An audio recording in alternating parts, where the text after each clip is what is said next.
Hi, I'm Ashley Balaton. I'm a student at Old Dominion. We're going to go over the Baytech Omeda anesthesia machine, kind of get you familiar with the machine check and the general parts of it. So let's get started.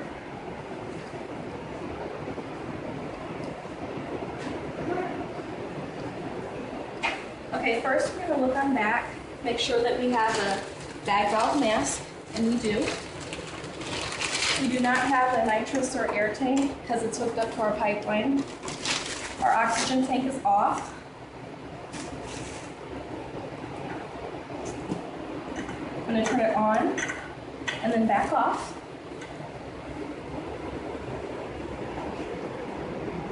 Then I'm going to come around and look at our pressure gauges and make sure everything's adequate. These are our pipeline pressures, and they're all about 50, which is expected. And then the air in nitrous oxide is 0 because there's no tanks.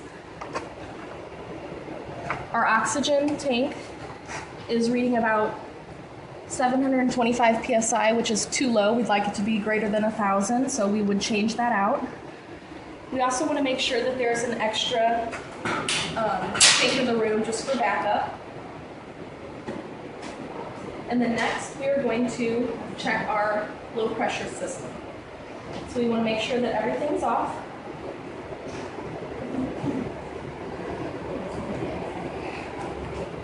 This is the bulb that we use to check that. You want to include the end and depress it and make sure that it stays depressed. We're going to connect this down to our auxiliary common gas outlet, and then flipping the switch down is what makes the flow go to that way. Okay, so we're going to pump the bulb, and it should stay depressed for 10 seconds. And then we're going to go over to our vaporizers. I'm going to turn isoflurane on 1, and we're going to repeat the process. Generally takes a little bit more pumping. You make sure it stays depressed for 10 seconds, which is. Next is the sevoflurane.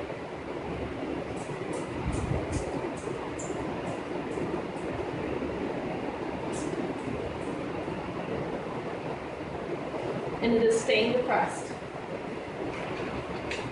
Next, we're going to do the desflurane. I'm turning it on 1 again. It's also staying depressed. And then we want to also adjust it to 12 to make sure that it stays depressed. And it is. So I'm going to turn that off.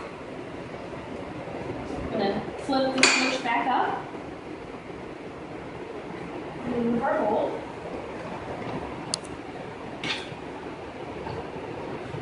Next, I'm going to disconnect the oxygen sensor.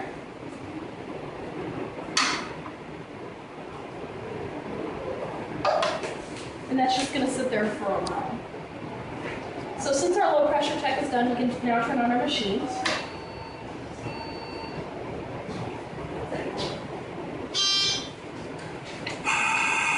You have to bleed out the oxygen from the system, and we're going to get an alarm after this boots up, and it's going to let us know that our oxygen pressure is low and you need to connect your pipeline.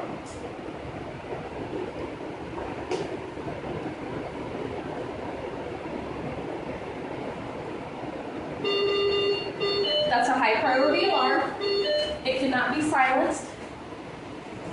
So you need to plug in your pipeline, and this is using the DISC system. And you verify that you have pipeline pressure by your gauge reading 50. And it is. Okay, so next we're going to calibrate our oxygen to 21%. Calibration, O2 sensor, 21%. Start. It says it's calibrating, so that's going to take a little bit of time. So meanwhile, we're going to check our vaporizers.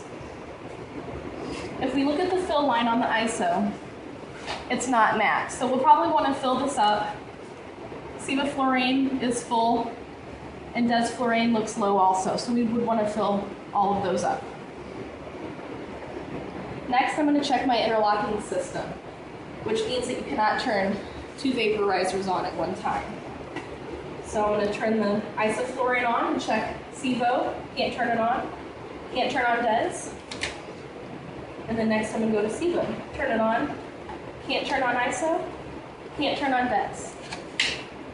Next I'm going to turn desflurane on. Can't turn on ISO. Can't turn on SIVO. So that just tells us that everything is working properly. It's still calibrating. So next I'm going to check my flows to make sure that's working and the proportioning system is working. We have oxygen flow, we have nitrous flow, and we have oxygen flow. And then the proportioning system, you want to turn down your oxygen and make sure that your nitrous comes down too, so you're not delivering an unsafe gas mixture. Okay. And it says that calibration is complete to reinstall the sensor. So we're going to screw that back in. Door. And then I'm going to flush the system with oxygen to make sure that this value rises to greater than 90%.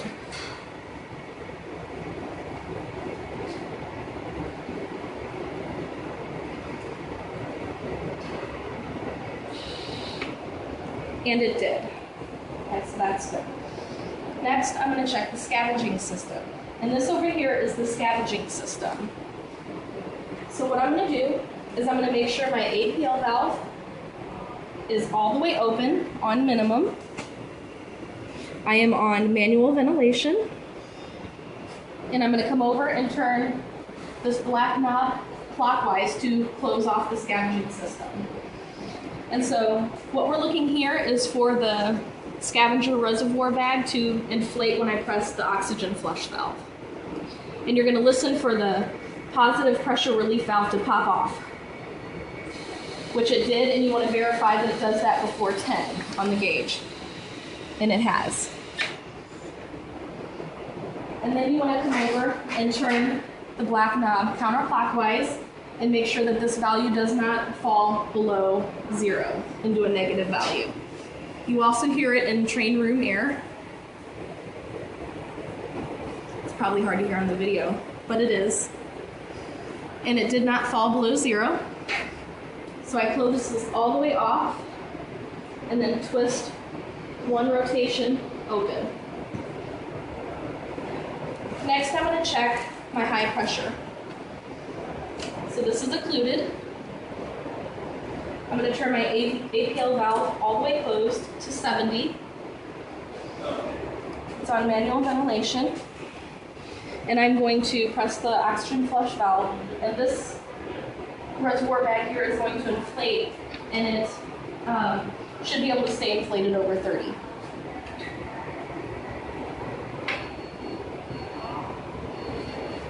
It is maintaining.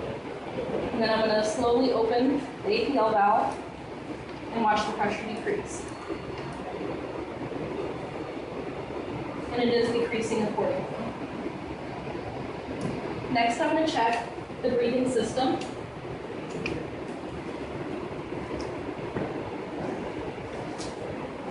This is your gas sample port. I'm going to breathe into it and make sure that carbon dioxide is registering. Has a slight delayed response, but there it is registering, it's working. You could use this bag if you wanted, but I have an extra here, so I'm going to use this. Put that on there. And this is going to simulate a patient's lung. I'm going to turn my oxygen flows up to between 3 and 5. I'm going to put it at 4. Make sure that my APL valve is on minimum. I'm going to turn on the ventilator. Now you wouldn't do this when you're connected to a patient, but I'm going to inflate my bellows and make sure that they rise and fall accordingly. You also want to next come up and check this area of the machine. This is your inspiratory unidirectional valve and your expiratory unidirectional valve. You want to make sure that they move on inspiration and expiration, in which they both are. And next you want to check your peak airway pressure, and you want to do it on inspiration. So when the bellows go down, you squeeze really hard. And there's your high pressure alarm.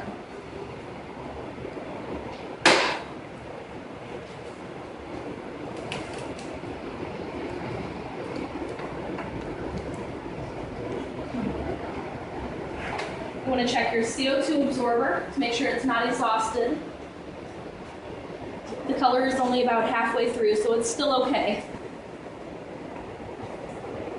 And then you want to verify your alarms are set for your patient's parameters.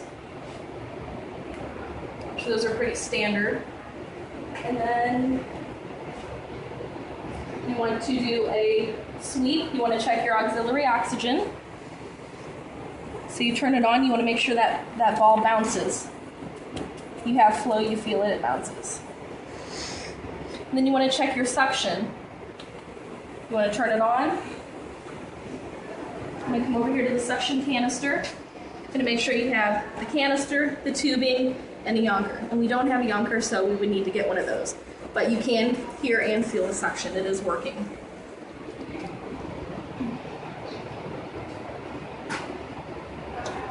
Turn everything off. Did I miss anything, guys? Documentation.